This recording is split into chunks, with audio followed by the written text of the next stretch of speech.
Welcome to our historical analysis of Rizal's Annotations to Sucesos de las Islas Filipinas.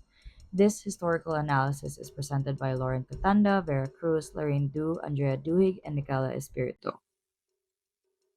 To begin, let us first explore the long title of Sucesos de las Islas Filipinas is Sucesos de las Islas Filipinas por el Dr. Antonio de Morga, obra publicada en México en el año de 1609, nuevamente sacada a luz y anotada por José Rizal y precedida de un prólogo del Prof. Fernando Blumentritt, which translates to Events in the Philippine Islands by Dr. Antonio de Morga, a work published in Mexico in the year 1609, reprinted and annotated by Jose Rizal, and preceded by an introduction by Professor Ferdinand Blumentritt.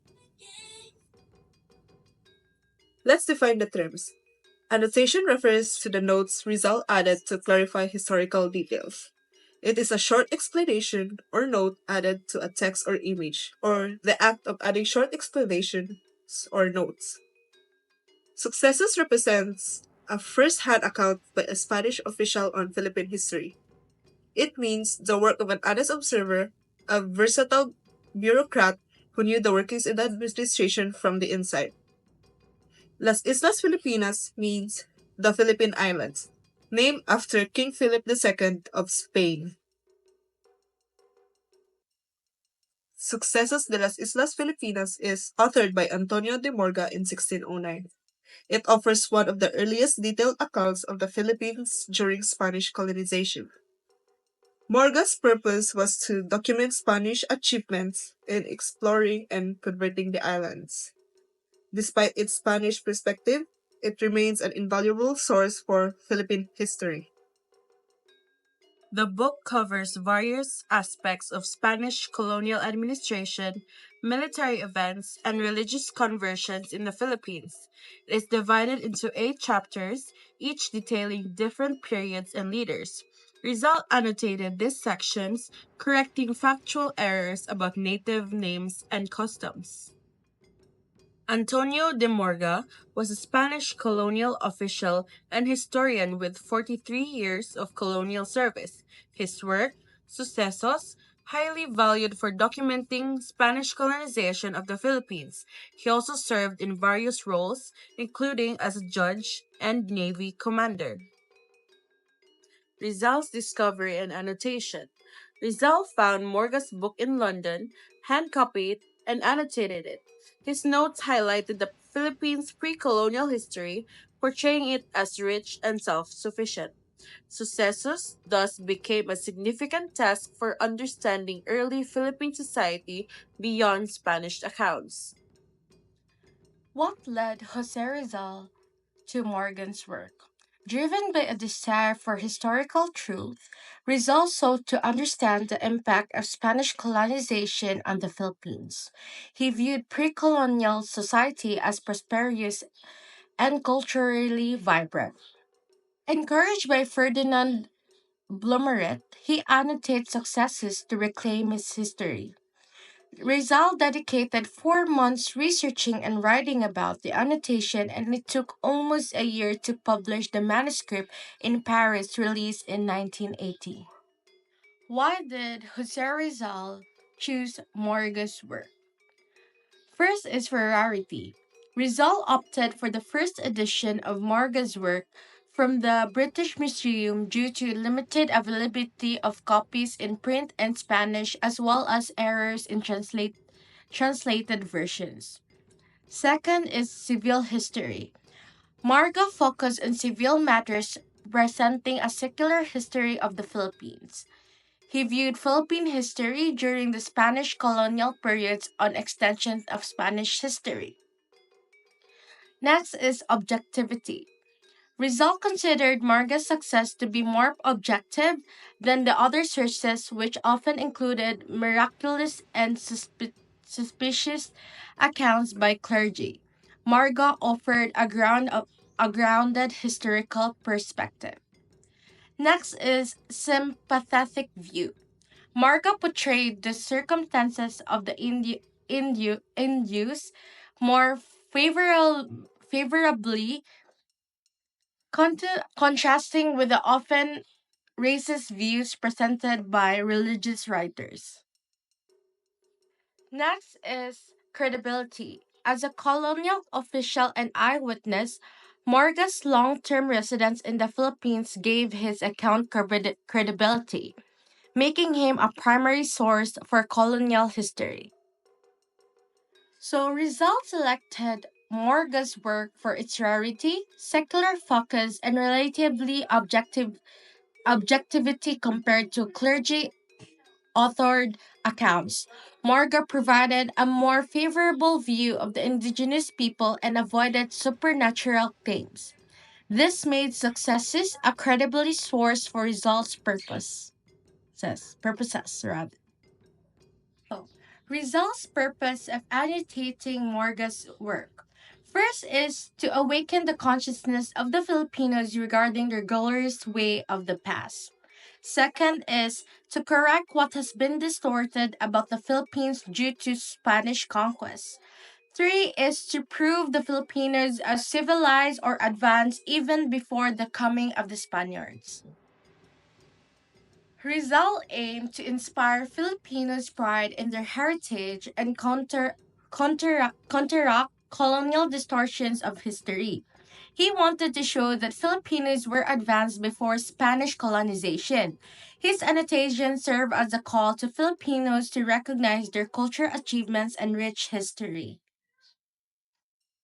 Rizal's annotations and Morga's counterparts.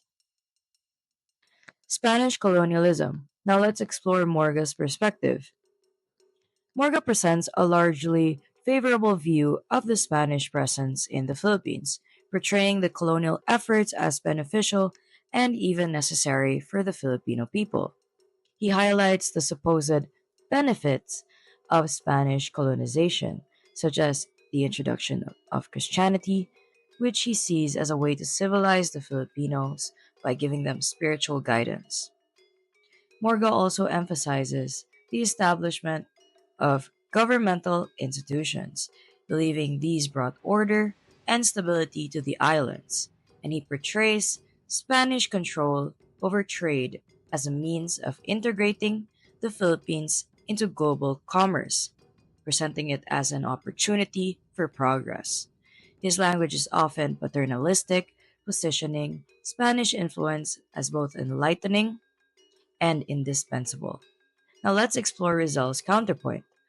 Rizal offers a powerful critique of this idealized version of Spanish colonialism. He argues that far from civilizing the Filipinos, colonialism was a violent and exploitative process.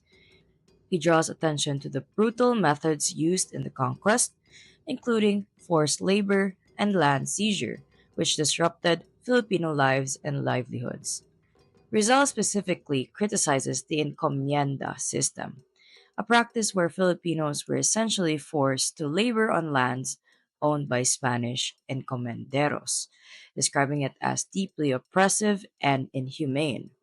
Furthermore, he refutes the notion of Spanish superiority, arguing the Filipinos were not simply passive recipients of Spanish influence, but a resilient people with their own rich culture and values. By exposing the destructive impact of colonialism, Rizal seeks to raise awareness of the injustices inflicted on the Filipinos, encouraging a critical view of colonial achievements. Pre colonial Filipino culture. Let's explore Morga's perspective. In his descriptions of pre colonial Filipino life, Morga attempts to capture aspects of their customs, attire, and belief systems. However, his observations often reflect a strong Eurocentric bias, seeing Filipino practices through a Western lens that undervalues or misinterprets them. For instance, he occasionally describes Filipino rituals and beliefs as being linked to the influence of the devil, a common viewpoint among Europeans of that era who misunderstood or dismissed non Christian religions. This portrayal reduces Filipino culture to an inferior status, casting it as unsophisticated or pagan in need of Spanish correction and guidance. Now let's explore Rizal's counterpoint. Rizal counters these misrepresentations by celebrating the achievements of pre colonial Filipino society and illustrating its depth and sophistication. He emphasizes that Filipinos were skilled navigators and traders, navigating not only their own waters but participating in trade networks with neighboring nations such as China and Japan, well before Spanish arrival. Rizal also describes Filipino agriculture practices as advanced and productive, supporting an independent and sustainable way of life. His annotations argue that Filipino governance was both organized and effective, with distinct laws and leadership structures that reflected the complexities of their society.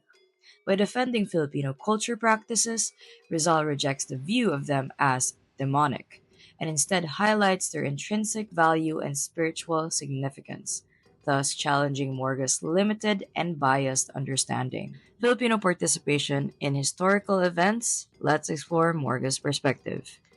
Morga's narrative tends to foreground the actions of Spanish leaders and officials, often giving the impression that Filipinos were peripheral figures in their own history, basically side character lang. He focuses on the exploits of Spanish governors, generals, and clergy while relegating Filipinos to roles as subordinates or spectators. This narrative largely erases Filipino agency, reducing them to background players in the significant events that shaped the history of the islands. Now let's look at Rizal's counterpoint. Rizal, however, insists on the importance of Filipino agency and underscores that they were active participants in their own historical narrative. He highlights the contributions of Filipinos in various fields, whether they were resisting Spanish domination, collaborating on expeditions, engaging in trade, or even adopting elements of Spanish culture in ways that enriched their own. Rizal's annotations reveal that Filipinos were not simply bystanders, they had a substantial influence on events, whether by resisting or cooperating with the Spanish. He discusses Filipino roles in expeditions and trade networks, pointing out that many expeditions were successfully due to Filipino navigational expertise and local knowledge. Rizal's emphasis on these contributions dismantles the colonial narrative of Spanish dominance and allows for a more balanced understanding of the intertwined histories of Filipinos and Spaniards. Accuracy of historical details. Let's look into Morga's perspective. While Morga made efforts to document Philippine history with a level of accuracy, his work contains numerous errors, omissions, and misunderstandings. These inaccuracies likely stemmed from the limited sources available to him, his reliance on second-hand accounts, and the biases inherent in his perspective as a Spanish colonial official. Some of his inaccuracies include the incorrect identification of Filipino leaders, misinterpretations of Filipino customs, and factual errors regarding dates and locations. His account, although valuable, reflects the limitations of his understanding and the biases of his position within colonial administration. Now let's look into Rizal's counterpoint. Rizal meticulously corrects Morga's errors, relying on his extensive knowledge of Filipino languages, history, and cultural practices. By making these corrections, Rizal establishes himself as an authority on Filipino culture and history, striving for a level of historical accuracy that Morga's account lacks. For example, Rizal provides precise dates for events, corrects the names of Filipino leaders and locations, and offers explanations for terms and customs that Morga either misunderstood or misrepresented. Through these corrections, Rizal not only improves the accuracy of Morga's account, but also reclaims Filipino history, emphasizing the need for a narrative that accurately represents the Filipino perspective. Trade and economic policies. Let's look at Morga's perspective. Morga provides a thorough description of trade routes, goods, and the mechanics of commerce in the Philippines. However, his focus is primarily on the economic benefits to Spain, viewing trade restrictions on Filipinos as necessary measures for maintaining Spanish control over commerce. He views trade as a system meant to serve the interest of Spain and justifies limitations placed on Filipino traders to prevent competition that could undermine Spanish economic dominance. Now let's explore Rizal's counterpoint. Rizal critiques these trade policies, arguing that they stifled the economic potential of the Philippines and primarily benefited the colonizers. He highlights how the Spanish imposed restrictions such as limiting Filipino participation in certain trades, suppressed local industries, and led to the decline of Filipino craftsmanship and self sufficiency.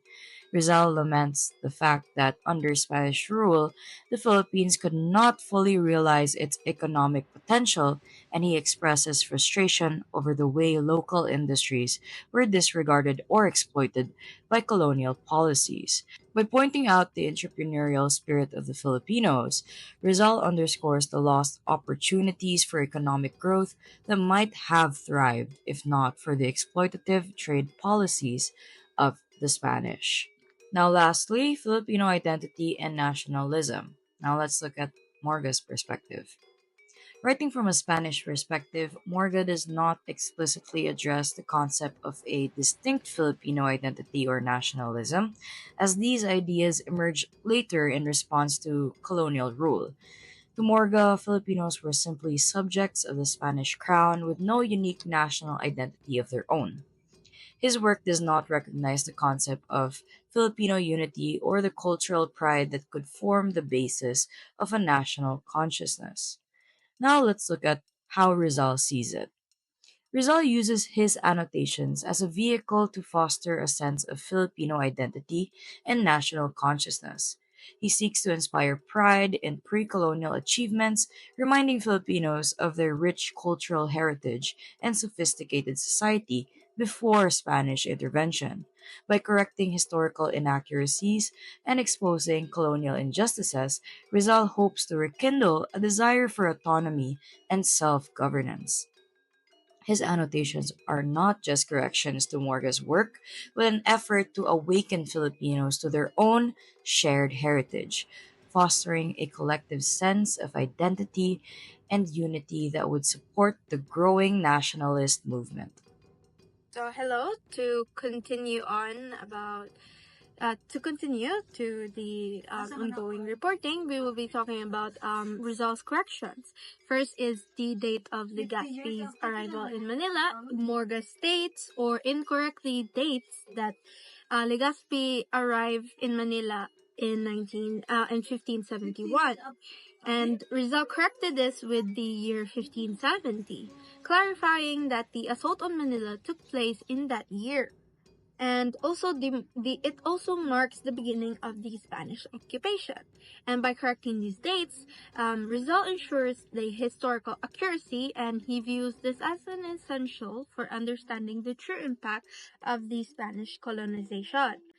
Now, the next one is also the identity of the Manila's conqueror, which Morga mistakenly attributes Manila's conquest to Legazpi's grandson, which is Salcedo, and Rizal clarifies this that it was Juan de Salcedo, Legazpi's son, who was instrumental in the conquest. Now, Rizal here emphasizes that Salcedo's skill in securing cooperation from Filipino leaders contrasts with later Spanish tactics that relied more on force. Next also was Ramuha's identity.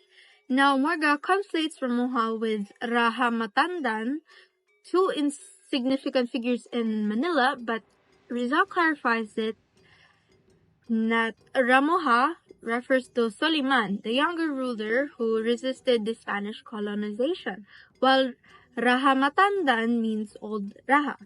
Now, with Rizal's clarification, it highlights the complexities of the Filipino leadership at that time. Next is the origin of arigas. So Morga uses arigas to describe a structural feature without explanation, while Rizal points out that this term originated from the Tagalog word haligi, which means stout wooden post, and is mostly commonly used in buildings. And it emphasizes its cultural significance in Filipino structure. And he also notes, Rizal, that its continued use in the Philippines, even among the Spanish speakers. Next is the Tandaya, or Tandaya misidentified. Now, Morga calls Tandaya an island, while Rizal contends it was likely a chieftain's name or a region, and not an island. He attributes the error to early Spanish misunderstandings of local terms and geography. Next is also the rainy season terminology, where one is Morga refers to the rainy season as winter. And Rizal argues this inaccuracy reflects the Philippine climate. Of course, we do not have winter. He notes the Philippines and the Northern Hemisphere has cooler temperatures in December, January, and February, aligning with winter in Spain and the Northern Hemisphere, but we don't have snow in this country. Another one of Rizal's corrections is the Serahilada mistranslated. Now, Morga uses Serahilada, spun wax, to describe a clothing material. And Rizal suggested it is likely a mistranslation or typo, and the material is spun silk and not spun wax. Another one also is the Filipino Indian origins. Now, Morga posits Sumatra as the origin of Filipinos, and Rizal, while acknowledging the loss of many ancient Filipino records, cites traditions supporting Sumatra as a possible origin point, stressing the need for more ethnological study. Now, through these corrections and more, Rizal reclaims Filipino history, aiming to inspire pride and an accurate understanding of our past, or the Filipino past. Now, he challenged these Eurocentric biases, emphasized our Filipino achievements, and stressed the importance of pre-colonial context. A full understanding of all his corrections, however, requires consulting his annotated edition of Morga's works. So now let's explore Ferdinand Dumentrit's prologue to Sucesos de las Islas Filipinas, a significant work related to José Rizal's annotations. Dumentrit, a German scholar and a close friend of Rizal, he played a vital role in encouraging Rizal's historical pursuits. To give you a little background, he was a doctor. His complete name would be Dr. Ferdinand Dumentrit. He was a notable German scholar and was well acquainted with Rizal during his studies. Now, his friendship with Rizal not only supported the Filipino nationalist movement, but also deepened his understanding of the Philippine history and culture. Now, the prologue was written in Spanish, and although, yes, Dumentrit's native language is German, he chose it to write in the Spanish language, as this reflects the language of the Filipino elite at that time and demonstrates his dedication to connecting with Rizal's audience. Now, the purpose or the primary aim of Dumentrit's prologue was to encourage Rizal to focus on pre-colonial Philippine history. He recognized the importance of highlighting the rich cultural heritage and achievements of Filipino before colonial rule, which had often been overlooked. Now, he also praised Rizal for his annotation. Blumentritt commented Rizal's annotations, describing them as scholarly and well thought out. This praise signifies the meticulous research and thoughtful analysis Rizal put into correcting historical inaccuracies in Morga's work. He also emphasizes the value of Rizal's insight, noting that the annotations were considered a rare book that is highly valued in libraries. This statement reinforce the significance of Rizal's work in understanding Filipino history. Now, there were also criticism of Rizal's approach. One was the judgment of historical events. Now, Blumentritt raised an important point regarding how historians, including Rizal, may interpret past events through a modern lens. Now, this perspective can lead to anachronistic judgments where historical figures and events are evaluated based on contemporary values rather than their historical context. And there's also the critique of Catholicism, and Blumentritt suggested that while Rizal was a critical of certain aspects of Catholicism, particularly regarding the role of religious orders, he should be careful not to condemn the faith. Blumentritt felt it was essential to differentiate between the institute of the church and the beliefs of ordinary Catholics, even if many needed reforms were ignored by church leaders. And there was also the next one is the publication history. Now, the first Philippine edition. So, the first Philippine edition of Sucesos de las Islas Filipinas was published in Manila in 1908. This was the first release in the Philippines since Rizal's Annotations, making it a significant event in the country's literary history. So, it was like the first thing that happened after Rizal's Annotations. And then there was this commemoration as well. And this edition was published as a part of the Jose Rizal National Centennial Commission's series to honor Rizal's contribution to Philippine history and nationalism. It served as a reminder of the ongoing relevance of Rizal's work in contemporary discussions about Filipino identity. Now let's discuss Rizal's annotation and the modern world. When we look at Jose Rizal's annotations today, we can see that they touch on several important issues that are still very relevant to our lives. Now let's break down what these issues are. First is cultural identity. Cultural identity refers to how individuals and communities define themselves based on their culture, traditions, values, and history. Rizal's work helped Filipinos appreciate their own culture and history, reminding us that we have rich traditions and accomplishments that predate colonial rule. This emphasis on cultural identity is crucial for today's Filipinos, especially in a world that often pushes for globalization and uniformity. By understanding and valuing our heritage, we can foster a sense of pride and belonging. The second is historical truth. Historical truth involves uncovering and understanding the accurate events of the past, rather than accepting distorted or biased narratives. Result challenge the traditional historical accounts that often painted Filipinos in a negative light or portrayed them as mere victims of colonization. His annotations correct these inaccuracies and provide a more balanced view of Philippine history. In today's context, seeking historical truth is vital as it helps us understand our past, acknowledge mistakes, and avoid repeating them in the future.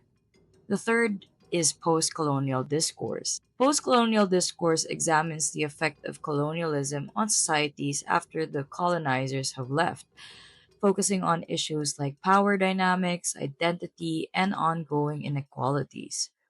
Rizal's work is part of the broader conversation about how colonialism has shaped the Philippines and continues to influence modern society. His critiques of colonial power and advocacy for Filipino rights encourage ongoing discussions about how to address and heal from the impacts of colonization. This is particularly relevant today as many countries, including the Philippines, navigate their post colonial identities and seek to assert their independence and autonomy.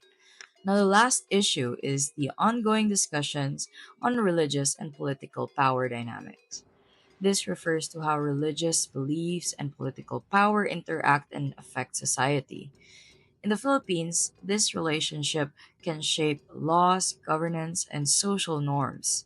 By critiquing the role of the Catholic Church and its influence on Filipino society, Rizal highlighted the need for a balanced relationship between faith and governance.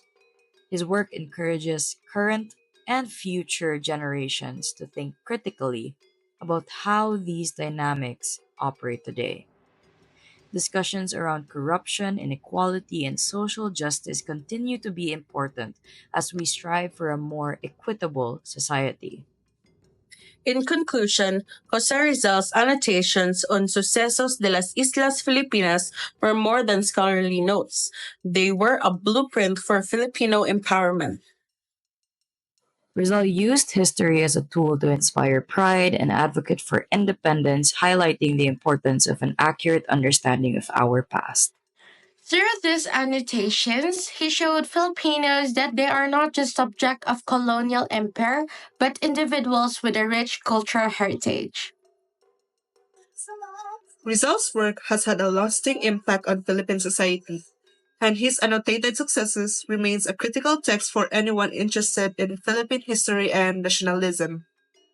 That would be all. Thank you so much for watching. We hope you gained valuable insights into how Rizal's annotations on Sucesos de las Islas Filipinas helped gain or shaped our national identity and the path to independence.